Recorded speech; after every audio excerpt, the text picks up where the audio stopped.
Hey guys, today's guest, Professor Slim King, is going to be talking about the mystery of D.B. Cooper. See you in about 5 minutes.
Grab your popcorn and snacks.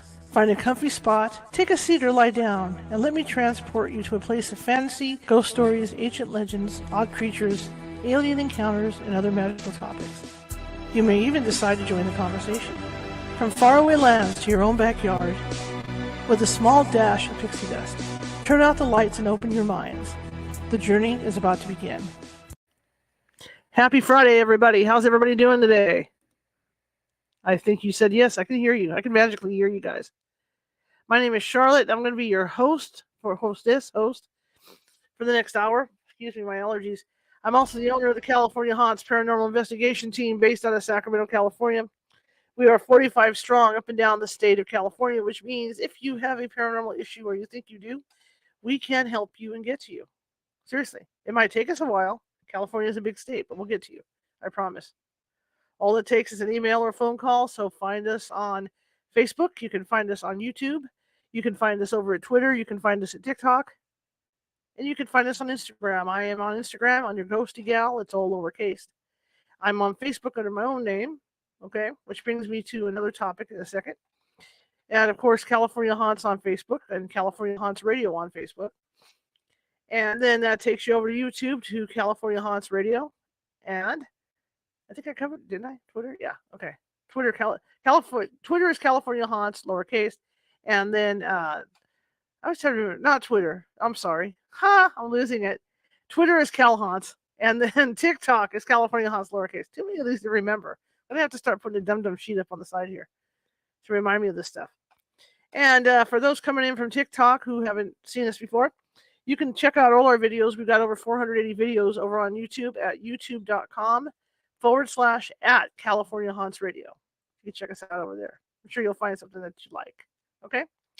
All right. So that being said, if you are watching from Facebook, please hit, and you like what you hear, please hit that share button, that like button, because we always want to share. And join us. Come on in and join us. Okay? You can either follow me on my page or follow me on the California Haunts Ghostly Events page. Do that, okay? And if you're on YouTube and you like what you see and hear, there's that little ghost right there in the bottom right-hand corner with the magnifying glass. That's our mascot. Click on that. It'll open up a red button for you to push to subscribe. Like I said, there's over 480 videos sitting over there and different topics. I'm a journalist. I don't like to do paranormal stuff all the time. That brings us to tonight's show, right?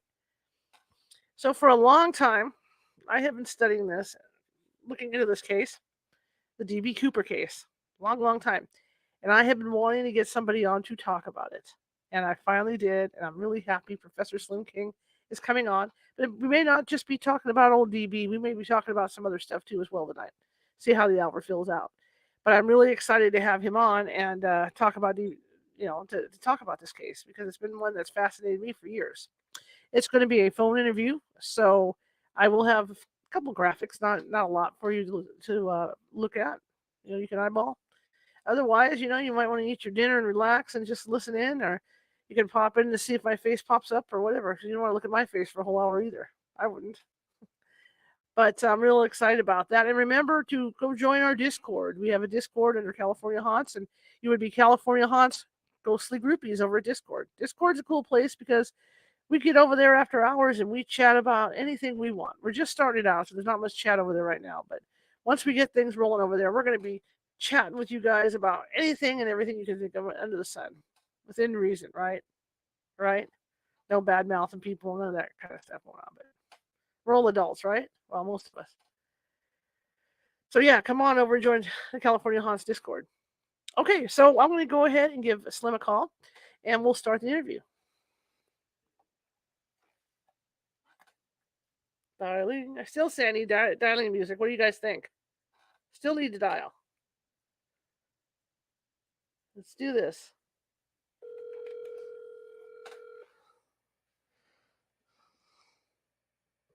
Hello. Hi. Hi. How are you? I'm good, Charlotte. How are you doing? I'm really good. I'm just so excited to have you on. Oh man, I was just you have like 400 and some shows already on YouTube. That's excellent. Yeah, we've been real busy with shows. We're on Sunday through Friday. Oh boy, that's great. So tell me about you. Tell everybody about you. Well, for the majority of my life, I've been an impersonator. I worked as down here in Florida for 20 years at Universal and the House of Blues, impersonating Jake Blues, which is John Belushi character. Awesome. So I'm semi-retired. I still do shows from once or twice a week, but I'm semi-retired, and I spend a lot of my time when I wasn't on the road investigating mysteries. Basically, I've been into mysteries all my life. D.B. Cooper was one of the biggest mysteries of my life. I was 17 years old in Longview, Washington, when D.B. Cooper hijacked that airplane. And a lot of my friends went out looking for the money and all kinds of things. So it's been a mystery for me my whole life, and for a lot of people, because it's the only unsolved hijacking in the history of America. When you talk about the D.B. Cooper case, for people that don't know about it, can you tell everybody about it? Well, it was 1971, a whole different world back then, although it's getting close to that now, but I was 17 years old, senior in high school, 1971, at the day before Thanksgiving, so people are coming home, and some guy hijacks a plane out of Portland, Oregon, and he goes to Seattle, tells him he wants to go to Mexico. They're going to stop off and refuel in Reno. He wants $200,000 and 4 parachutes. Wow. And somewhere between Seattle, SeaTac Airport, and Reno, he jumps out of the plane. I think it's the first time it ever happened, and they've never seen him since. Incredible, incredible. So did they have any leads at all on him? They have thousands of leads. The FBI was going crazy. People were, saying, it's this guy, it's going to be this guy. But it's went on, and they've never made an arrest. Do you think the money's still out there? No, I think he spent it. I'm pretty sure he spent it. And there was, of course, about $5,800 that was found along on Tina Bar, the Columbia River, about 8 years later. So what do you think what do you think he did after he jumped? Well, I think he jumped, and I think he was trying to jump at twilight so he could have all night to get away. But the FBI kind of stalled around, and he ended up jumping about 8 o'clock at night. So it was dark up in the Pacific Northwest in November.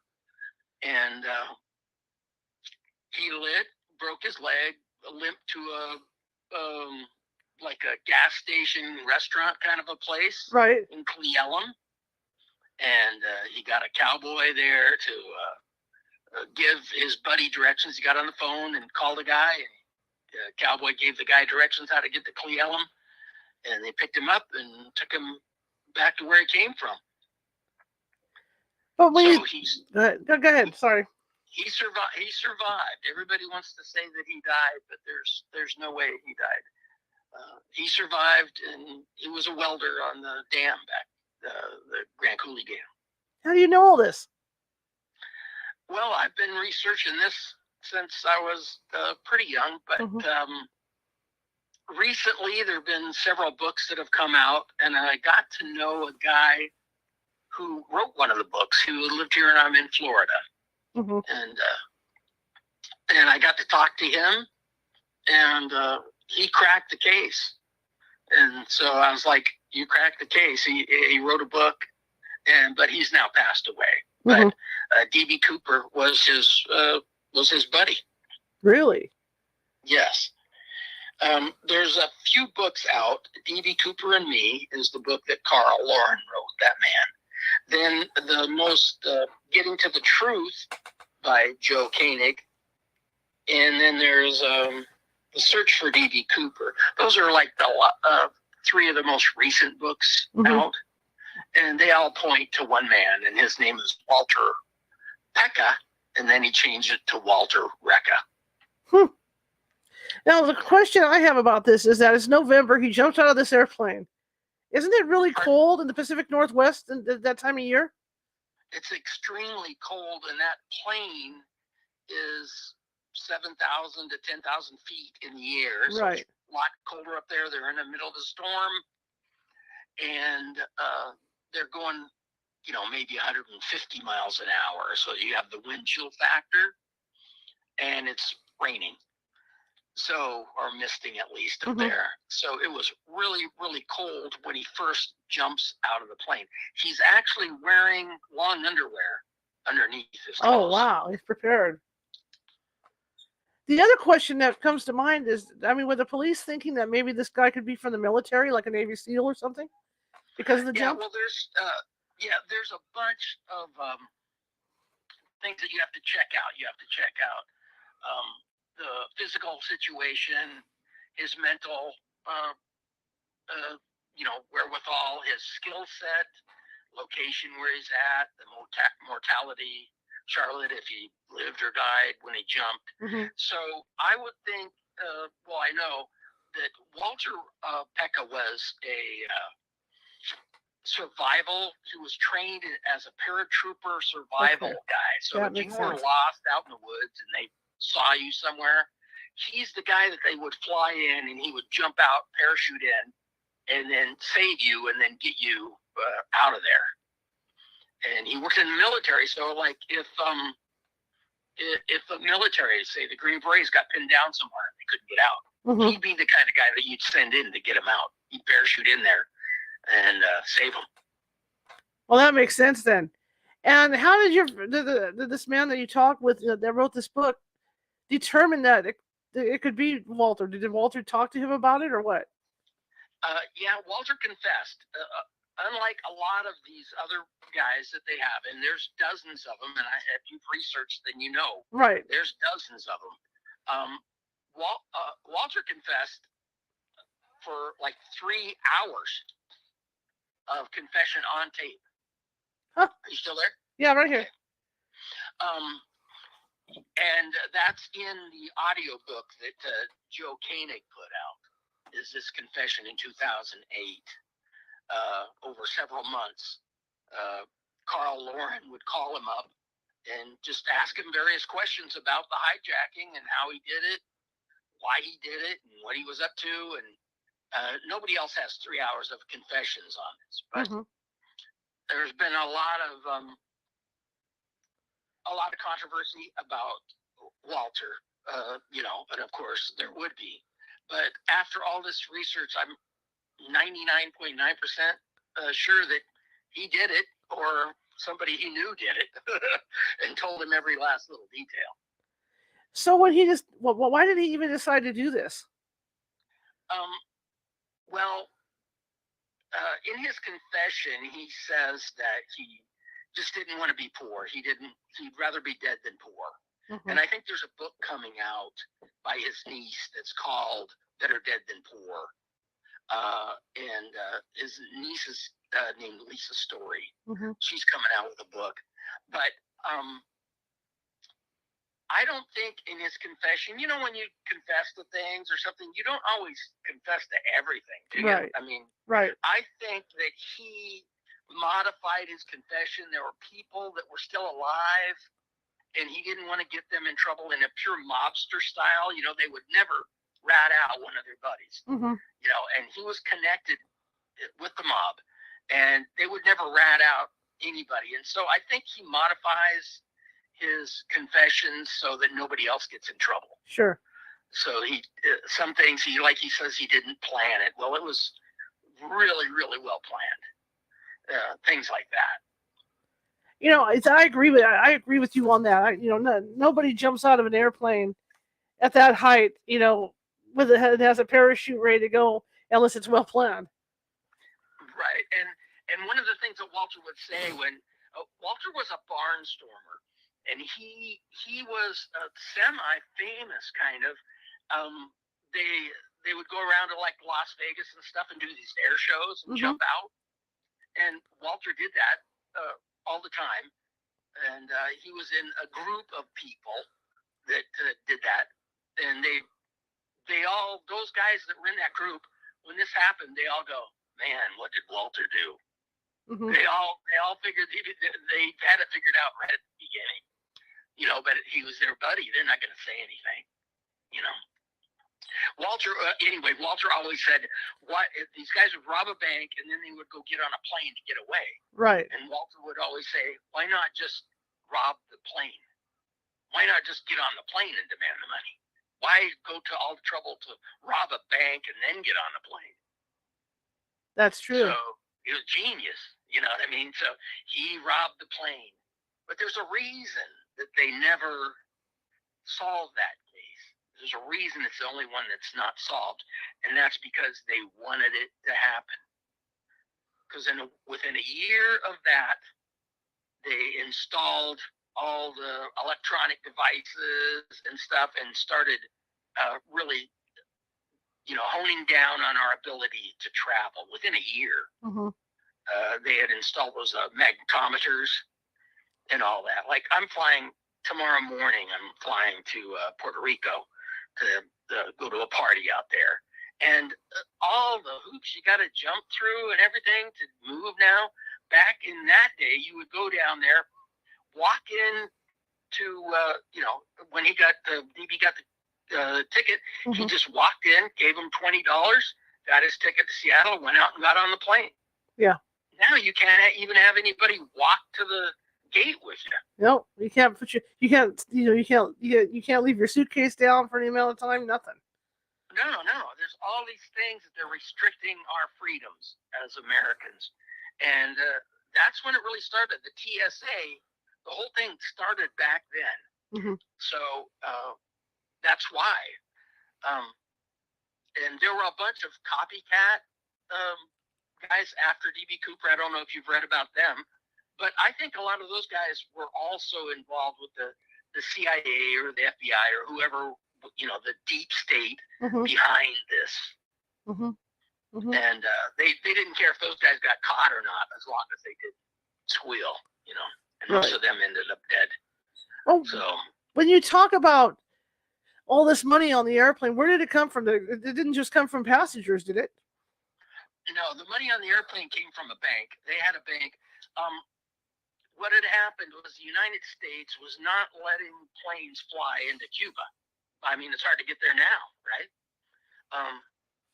You couldn't fly into Cuba, so these people were hijacking planes like crazy to try to get back to Cuba. These were Cubans. And even in the Pacific Northwest, they were distributing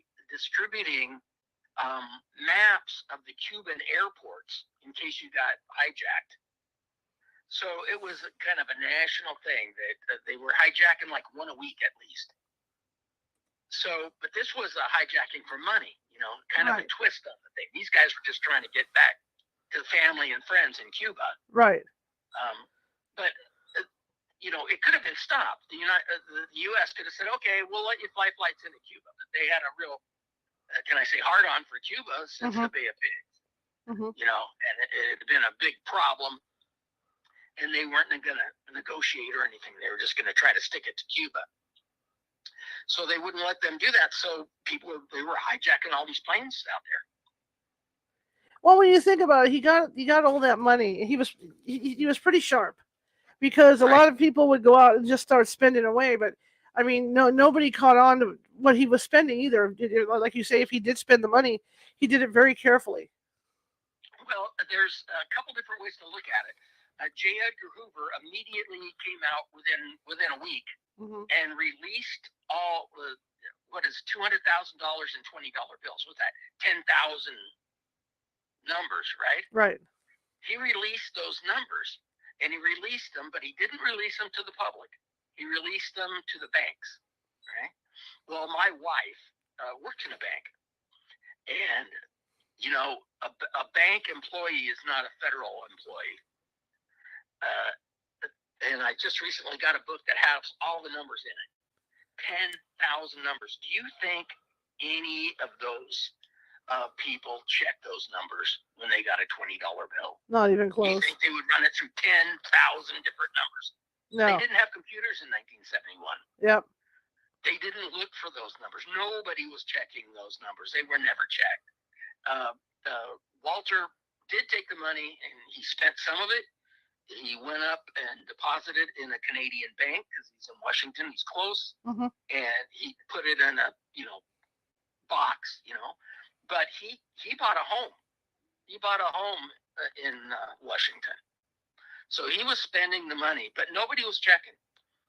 And the only money, if you've been through this, then you know about the money that was found on Tina Barr later, right? Right. So when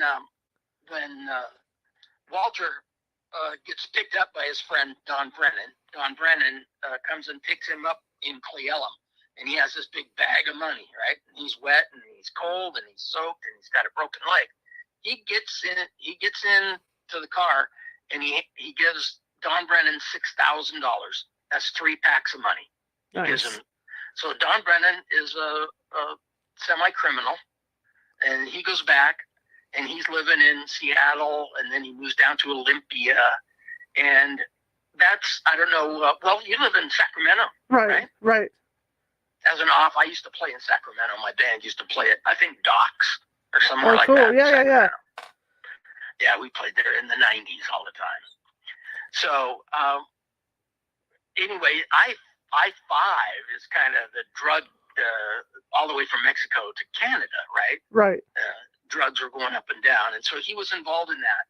And there's a story that comes out in the book called The Last Master Outlaw. I don't know if you've read that one, but in that book, they talk about how the money was planted on Tina Barr. And I believe they are totally correct. That is how the drug guys got the money from Don, and the guy was going to tell everybody he was D.B. Cooper. They were going to find the money, and he was going to be the biggest drug dealer in Portland, Oregon. Huh. So that's how the money got planted there. So it's really involved then, huh? Yes, there's a lot going on. And the main problem is that when D.B. Cooper is going to leave Seattle, he says he wants them to fly at 10,000 feet. Because at 10,000 feet, you don't have to, the air pressure in the cabin, you don't have to depressurize the cabin or anything. So he's going to jump out. So he has to be at 10,000 feet or less. The Eastern Airlines, they authorize him to go to 14,000 if they want, but he says at 10,000. So there's 3 different ways to fly out. You could fly straight to Reno like normal, or you could fly, and that's called Victor 2. You could fly Victor 23 is more for low-flying pilots, which goes down over Olympia. It goes over Tacoma. It goes over Longview, Kelso. It goes over Portland, Oregon. You're not going to want to go that way because the FBI, their psychologist on the case, says that they think he's going to blow up the plane. So he blows up the plane, it's going to kill a bunch of people on the ground. The pilots wanted to fly out over the ocean and just fly down close to Sacramento and then turn and come in. So those were the different possibilities. I think that I know that they just took the normal flight path to Reno, which goes over Cleellum. But the question I have is, like, I agree with you. I think in a lot of ways the pilots over the ocean might have been a smarter move. But so why did they finally settle on the regular flight path? Well, the Victor 23 flight path goes over all the major cities. It's the most populated areas of Washington and Oregon. So logically, you would never fly down that way if you thought the guy was going to blow it up. Right. Plus, later, they're all searching for D.B. Cooper, and I'm sure the FBI just lets everybody believe that's where he jumped out. They don't want everybody getting in their way. Sure. It's extended buck season there. There's 200,000 hunters in Washington.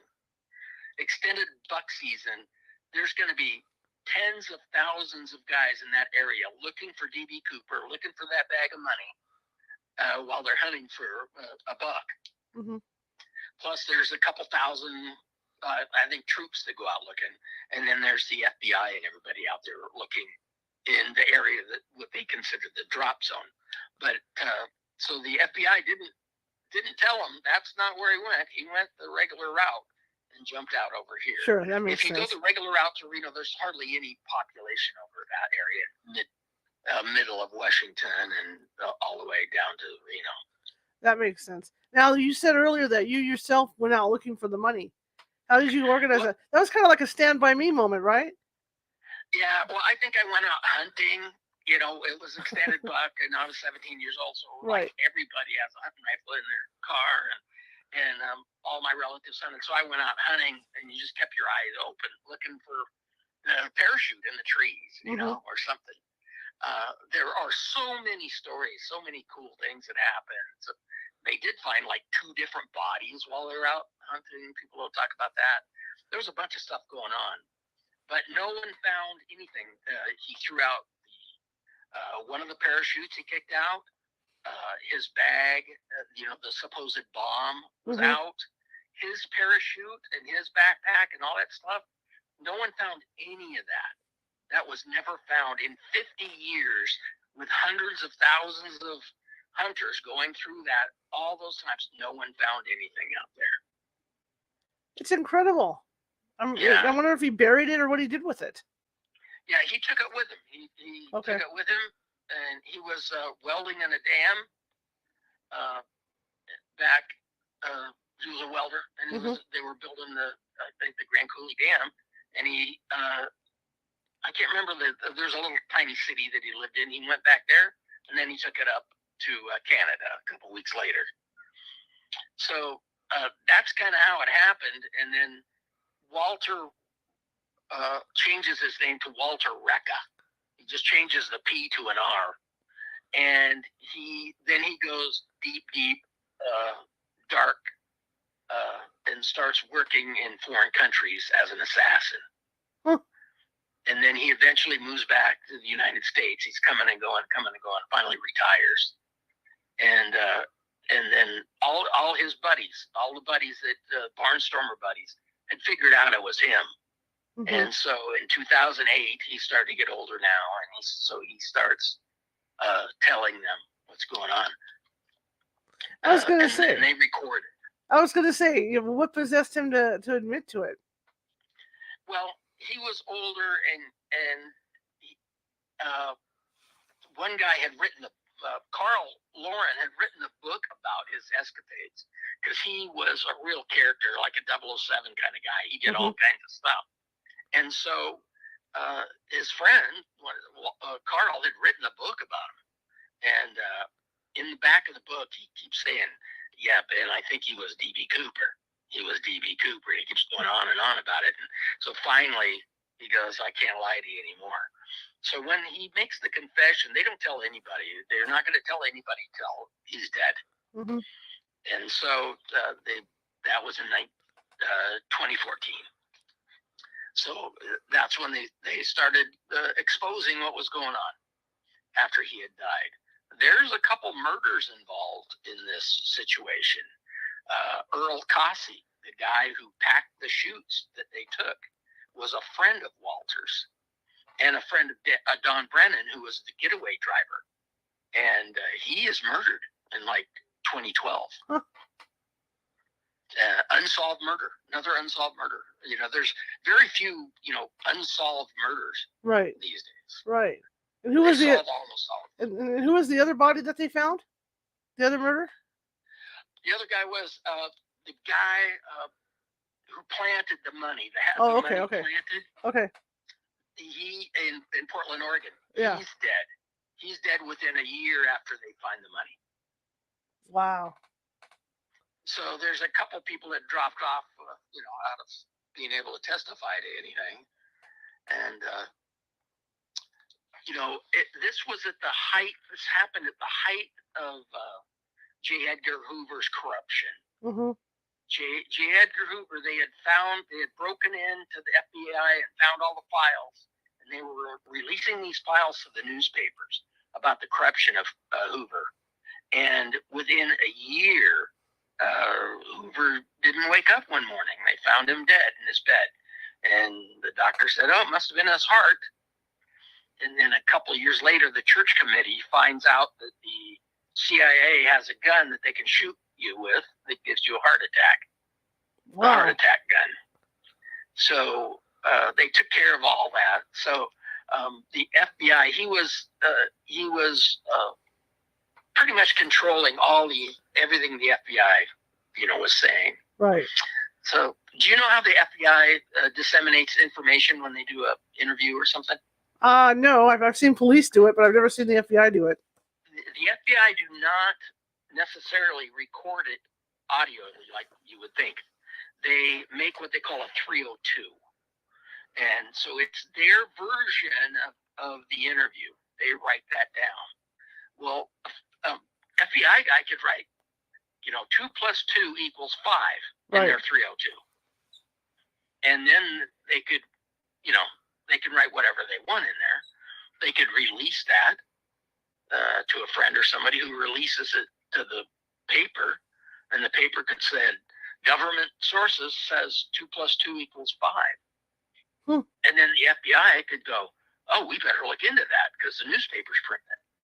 So it's like this daisy chain thing where they can perpetuate their own investigations.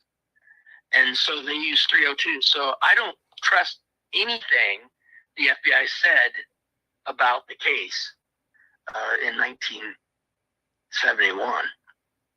It's almost the same now. I mean, they're catching the FBI doing all these things with Twitter and everything else, right? Right. What do you think the main fascination is about D.B. Cooper? Well, back then, D.B. Cooper stuck it to the man. I was 17. I had a draft number. People were rioting. They didn't want to go die in Vietnam for a reason that nobody knows. Mm-hmm. People were really, really upset with what was going on. They shot 4 students in Ohio. There was a lot of things going on. And D.B. Cooper stuck it to the man, and like my dad, idolized him. Everybody thought he was, he was a hero almost to a lot of people, that he had gotten away with it. He was smart. He didn't hurt anybody. He got the money and he got away. And in Ariel, Washington, one of the main search areas, there was a tavern, and every year they'd have a huge party and bands would go play, and everybody show up in D.B. Cooper costumes, and it went on for years and years until finally the tavern got so old it fell apart. They condemned it. For people that don't understand that area, I've been up in that area, and it's a rough area. So for people that don't understand it, what is it like there? Tall pine trees, a lot of underbrush. The area along the I-5 corridor is rough, and if you lit in the city, you have power lines and stuff that would kill you if you came down. So you would really, really have to know what you're doing to land without being seriously injured. Especially in the dark like that too. Jeez. Yes, at nighttime you couldn't see anything. Yeah. But Walter they were a barnstormer. Right. These guys did it all the time. He had broken both legs and an arm before. Didn't seem to faze him. But he, in the 50s, he applied to join the CIA. He got a free flight to where he was going for some unknown reason, right? He applied to join the CIA, and then he flew back, and then they sent him a letter that says, oh, we can't, we don't need your skill set at this time. Well, he saved that letter. So logically, have you ever got a rejection letter from somewhere and you saved it? No. Nobody would save that letter, right? Right. It's like, you're not good enough for us. Why would you save that letter? The only reason you'd save that letter is if you wanted to use it as evidence that, no, I didn't work for the CIA. See, look, they wouldn't hire me. Interesting. So he saved that letter his entire life. So I'm sure they hired him right away. Maybe not them, possibly the naval. We have like 16 different agencies or something. Mm-hmm. And plus all the dark ops, so he could work for all of them. And I think they do say they work for all of them, you know. So he worked for all of them. He was in some big assassination things that he talked about. So I think Better Off Dead Than Poor. Right. It's coming out soon, and it's by his niece. He was really close. Walter was close with his niece, Lisa Story. So I think that's going to be a good story. If it's not a good book, maybe they'll make it into a movie. When you said he was working on, he was a welder. Now, when he finished this jump, did he go back to his job, or did he? Yes. Okay. Yeah, he went back to his job, and I forget the name of the company that he worked for, but the company that he worked for is a well-known front for CIA. Oh, okay. So they had got him the job there. If you go back, I don't know if we got time to talk about all the connections that this has with the JFK assassination. Go ahead. We got a half hour. Go for it. The same kind of things that they did, the CIA or these dark ops, what they do is they get their operator in there and their agent, and they get him a job. And they get him a job at a company where he probably doesn't have to spend too much time actually doing the job. Okay. So he's out there doing the government's bidding and getting paid. Let's see. Oswald had a job at a coffee company, and then he had a job at the school book depository. Mm-hmm. They got him all those jobs, right? He just jumped from job to job to job.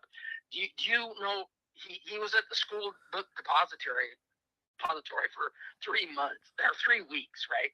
Do you know how long that school book depository had been there? No. I think less than 6 months. Wow. It was a brand new business. So they put in a brand new business and then moved this guy in just so they can, use him as a patsy and kill Kennedy. So they were doing the same thing with Walter. They were moving Walter around from job to job. And he left that job within a month after he pulled off the thing. He left that welding at the dam job. Mm-hmm. Matter of fact, there's a story he tells about. They were yelling at him about moving his welder from one place to another. Uh-huh. And after the guy left, he just kicks the welder into the Columbia River. So he wasn't concerned about keeping the job. Right. Welders cost a lot of money. So so that was one of the characteristics that you would see of these agents, these dark agents. Mm-hmm. And then they moved him to the Middle East, and that's when he started assassinating people. And then they moved him back eventually. Was he married? Yes, he was married. He was married, and one day he was there, and the next day he was gone. That's what I was going to say. And that's when they called him up, and he just left, and then came back a few years later. Eventually they hooked back up, and that was the love of his life for the rest of his life. So he was married, had a couple kids. Part of the problem is some people say that one of his kids actually was working with him on some of these contracts. So I don't know much about that. I'm not going to go into that. Right. I don't know. How does one retire from a life like that? I don't understand. It just boggles my mind. I think you're lucky to be alive if you go through all that. Absolutely. All the people that were involved in the JFK thing, they all got murdered. I mean, they were hired to kill each other at times. It's pretty crazy. Nicoletti was killed by one of the guys that was supposed to shoot that chickened out, and James Files took his place. The guy, I can't remember his name, but anyway, he kills Nicoletti. And Nicoletti was the other guy that had shot Kennedy. So they started in the 70s, in the mid 70s, when the Church Commission came in. Mm-hmm. They started putting the pressure on the mobsters. CIA and the mobsters were all working together. So the CIA would put out a contract, and the mobsters would do it, would perform it. So let's talk about Kennedy a little bit here. Tell me, do you think there was a second shooter? Oh yeah, James Files shot from up on the grassy knoll up behind the picket fence. How can you tell? Can you tell by the photos? Because I know there's always a lot of people that look at that photo of the impact of the bullet. Right. There's the Warren report was the first thing that came out. And when the Warren report came out, I remember as a kid, my aunt was just dying for it to show up in the mail. She was just giddy when it showed up. So people read the Warren report. Well, what you don't know is over 60% of the people at the time did not believe the Warren report. They thought it was wrong. And there were over 50 people in the square there that said someone shot from the picket fence. Over 50 people. And they were not used in the Warren report. They were not. And the people that they did put in there, they changed their 302s. Remember we talked about 302s? Right. They modified the 302s to their story that Oswald did it, not what the people were really saying. So James Files shot from up there. The closest man, I can't remember his name right now, I just watched it, but the closest man, him and his wife and 2 kids, were sitting right there. You can see him, pictures of them laying down on the grass. And he goes, and he's on the Zapruder. He's like in front of Zapruder, sitting on right there. He's the closest person to the thing. And he says he was shot from the front in his right temple. Right? Guy would never, ever put in the Warren Commission. Closest guy to it. And then on the other side, there's a cop. And he gets splattered with blood splatter. So you know how they solve crimes with blood splatter all the time now? Right. Well, the FBI immediately removed the car, right? Right. And rushed the car down. They took it down and tore it apart, changed the windshield out. There's rumors there's a hole in the windshield. Mm-hmm. They totally took out you could buy pieces of they cut the leather out of the seats. They replaced the seats and sold some of that, ends up on eBay. So there's a bunch of stuff going on, but they defile the crime scene. You know what I mean? You want to know everything. Every splatter of blood inside there will tell you where the bullets are coming from. Right. But they get rid of all that evidence. What their evidence they can't get rid of is the cop that's behind the car that gets splattered. And he got splattered so hard that he said he thought he might have been hit by a bullet. And he ends up running up the hill to the grassy knoll. So right now, over 80% of Americans believe that there was a shooter from the grassy knoll. Right. There's a great little movie you can buy for like $10, I think. It's called I Shot JFK, The Shocking Truth. And it's an interview with James Files. And they've written a couple books about it, but of course, the government wants to suppress any idea that they were lying about it. Mm-hmm, mm-hmm. So what you're saying with this, if this is true, then Oswald was one of the shooters, but it wasn't his bullet that killed him, right? Yeah, no, Oswald probably if you took Oswald, if he had survived and you took him to trial, he would have got off immediately because they did a paraffin test of his face and his cheeks, and there would have been residue all over his face if he shot that rifle. That was the same caliber rifle that I had when I was a little kid at 10 years old. That's just a pop gun. You wouldn't use that. I immediately bought a 30-06 as soon as I could, save up $300. Mm-hmm. You wouldn't use that gun for anything. I mean, that was a horrible, horrible weapon. And anyway, they did a paraffin test, and they didn't release that for like 11 days later. But that would have got him off. He never shot a rifle that day. He may have shot a pistol, but probably not because James Files says that James sighted in the rifles. They were seen. There's the reports that he was sighting in the rifles with Oswald, and Oswald picked up all the spent shells, and so he had he had the gunpowder in the palm of his hand. And that's what they reported. So, yeah, check out James Files. He's the guy that did it. There's no doubt in my mind that either he did it or someone told him exactly how it was done. But I'm pretty sure he did it. So, like you say, the FBI was behind this along with the mob, right? Well, they covered it up.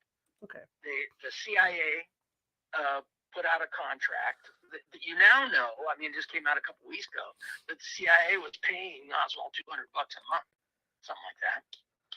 So we know that. So he was working with all of these guys, and the CIA puts out a contract. The Chicago mob takes it, and some of the other mobs are in it. The biggest mob actually is in Louisiana, and they hated the Kennedys. So the mob picks up the contract. So I think and they send out 2 shooters, and that's going to be Roselli, or that's going to be Nicoletti. And Roselli was supposed to shoot, and Roselli said they wanted to call it off. He wasn't going to be a shooter. So that's when James Files comes in, and he's the driver, but he's also assassinated a couple of people before using that, the Thunderbolt, or that special gun that the CIA made. They later find the shell on the grassy knoll behind the picket fence. They find the shell he used. And that was with that gun, or was it a different gun? It was his gun. Okay. They made this fireball. It was called a fireball. And it was like a .222 round. It's like probably the same size round, like an AR-15. Not a very big round. Not like a big 30-06 or anything. A smaller round. But the CIA had made it for assassination purposes. It just shot one shot and had a scope on it. And it was like a little pistol, kind of between a pistol and a rifle. There was no butt to put against your arm. So it's kind of like a pistol and a rifle. And they made him. And so one of the ways they tried to debunk Files, when he said, yeah, I bit on the shell and I put it up on the thing. And later they found it, years later, they found the shell in the mud. They said, oh, it's the wrong shell. It's a 221, right? And that takes a 222 shell. Well, the CIA, it just put the sights right on the CIA, because the first version of that gun was a 221, made by the CIA. So that was a CIA weapon used up on the grassy knoll. And like you say, they turned around and cleaned up all the evidence, so nothing could be proved. Right. So they push it off and stall off. There's never been a real investigation into the Kennedy assassination. I mean, they've never said, okay, here's these guys they just did the Warren report, which was horrible. And then later they did in the 70s, they tried to do it again. In the 70s, they tried to look at all the things, and they had 30 main witnesses that they were going to use. 6 of them were murdered. Wow. 6 of the 30 witnesses that Congress wanted to call were murdered. And this was like 15 years later, Right. 10, 15 years later, they're still, covering their tracks. And didn't they mess up the autopsy too, right? Because the autopsy wasn't done correctly. Yes. Yeah. Well, firstly, the FBI breaks the law. The FBI's criminals, the Secret Service. There's a crime scene in Texas, in Dallas, Texas. He's murdered. So who covers the murders in Dallas, Texas? Well, the Dallas, Texas police, right? Not the Secret Service in Washington, D.C. It's not their job to investigate a murder in Dallas, Texas. It's the Dallas, Texas people. So the car wasn't supposed to be moved. The body wasn't supposed to be moved. It was illegal to do any of that. And yet they did it all.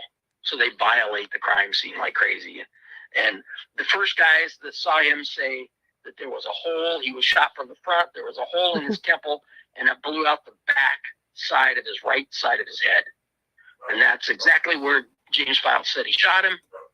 And that's exactly what the doctors in Parkland said. Later, they take them up to D.C., do the, like the fake autopsy. They do an autopsy and say this and that and all this other stuff. And all those notes are gone and missing, and, you can't get a straight answer about anything. What do you think? Did you think that the vice president was behind it? Because I know there's rumors about that. Yeah, it's always, it's usually who gains the most. Hindsight is 20/20. Mm-hmm. So LBJ was going to go down. Within a couple of weeks, they had an investigation going on LBJ because he was taking money from the all the contracts that they gave out for war weapons and stuff. Uh-huh. And he was getting skimming money off that. So he was going to they were going to drop him. Kennedy wasn't going to run with him for the next election. And he knew that. And he knew that he could possibly go to jail for what he was doing. So, wars are a scam. Wars are a racket. They just skim off so much money off. The Pentagon skims about 20% off the top. They can't account for. So Johnson was in the middle of all that. Plus, he hated the Kennedys. And all this stuff with the Bay of Pigs, everybody else hated the Kennedys. The only people was like you and me that loved the Kennedys. Mm-hmm. And the civil rights and everything they were doing for the rights of the people. That was great. But all the other guys on the top, the elites, didn't like them at all. So, yes, LBJ was right along with everybody else, assisting in the cover-up. He knew it was going to happen. Did you know that he and J. Edgar Hoover were neighbors? They lived like 200 yards apart from each other. I had no clue. Oh my God! Oh my gosh! Wow! Yeah. Wow! Yeah, they were neighbors. They both had in D.C. Their houses were on the same street, right next door. So I think one was catty corner across the street, but they were neighbors, and they spoke all the time. And if you get some of those early conversations between LBJ and Hoover tells him there was only 3 shots, and 1 hit Connolly, and then 2 hit the president. But that's what he tells him at first. Mm-hmm. So they had the story all lined up before it ever even happened. Well, jeez. I just had a question I was going to ask you. Oh, yeah, on the recent information that came out about that case, were you expecting anything to be bombshell, or did you think it was still going to be kind of glossed over? Well, I'm just wondering why we can't have it all, and why is any of it redacted. These people are, and I thought people have read it. I think people have read everything that's in there, and that's why they're telling some of these reporters at Fox News and stuff like, the CIA was behind it. They put the contract out, so they have read those. People have read them. So why? I mean, what is it? How many years since that assassination they won't release it? That's just insane, really. I mean, tell me one reason. Everybody's dead. Right. Or 90. So and if you don't think that Russia or these other China or something don't know the methods of the FBI, but by now, what secrets would be worth protecting? That's true. None of it. It's just there are pieces of the puzzle that are missing that would really connect the dots, and they don't want you connecting the dots. I just find that so interesting.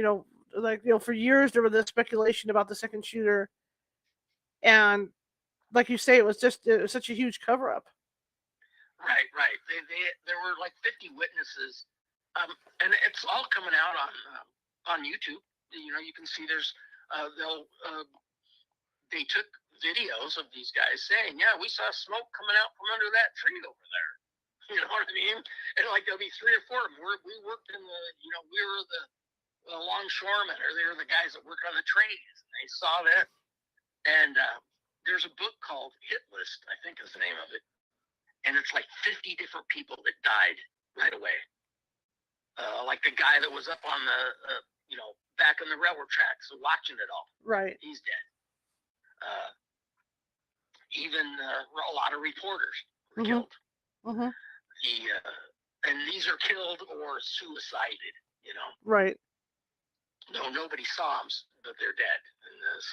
And that's the main thing they like to do is they like to say the guy's dead, so there's no, he committed suicide, so there's no investigation. We all saw Oswald shot, so there's no investigation. Ruby dies of cancer, fast-acting cancer, so there's no investigation. If you don't think that they can give you fast-acting cancer, right, you got to open your eyes. Right. Somebody could put a shot in your arm and you're dead in 3 months. So absolutely, it's just a good thing there's stuff like YouTube, because the more of these people die off, the less witnesses are going to be out there. Exactly. But there's a lot of people still interested. I think now the main thing for all of these things is for people to say, I know it happened a long time ago, but we need to find out what groups of people were responsible, and are those groups of people still around? Not necessarily the actual people, but is that group still going for that goal, whatever their goal is? We got to root those people out and get rid of them. So, in your lifetime of doing this, what do you think is the biggest mystery that you've looked into? One of the biggest mysteries I'm looking into right now is those elongated skulls. Oh, cool. Down in South America. Yeah. And they have some that are similar in like Crimea. Did you know that? No, I didn't know that. Yeah. So these are real skulls.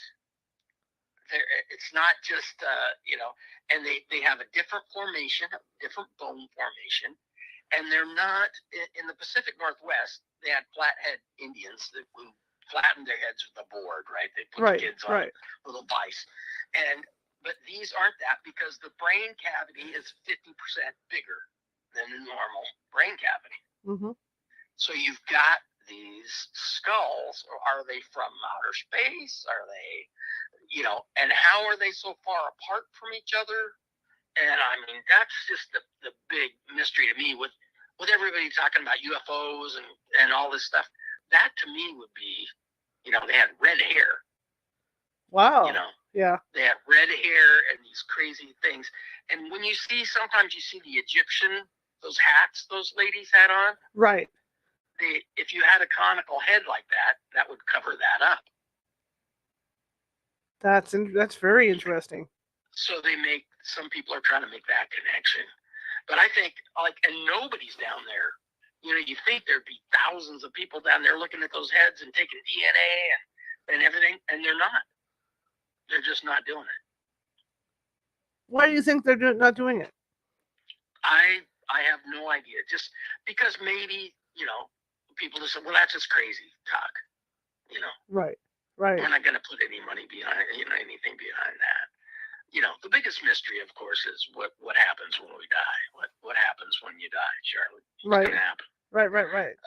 That's the big mystery, and that pushes a bunch of other ones. But to me, if I was independently much wealthier than I am now, I'd fly down there and buy one of those skulls. Absolutely. And I'd get every scientist I could afford to check it out.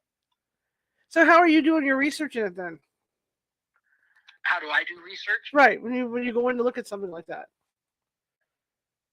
If I went there, how would I do it? Or because you're interested in this mystery on these skulls.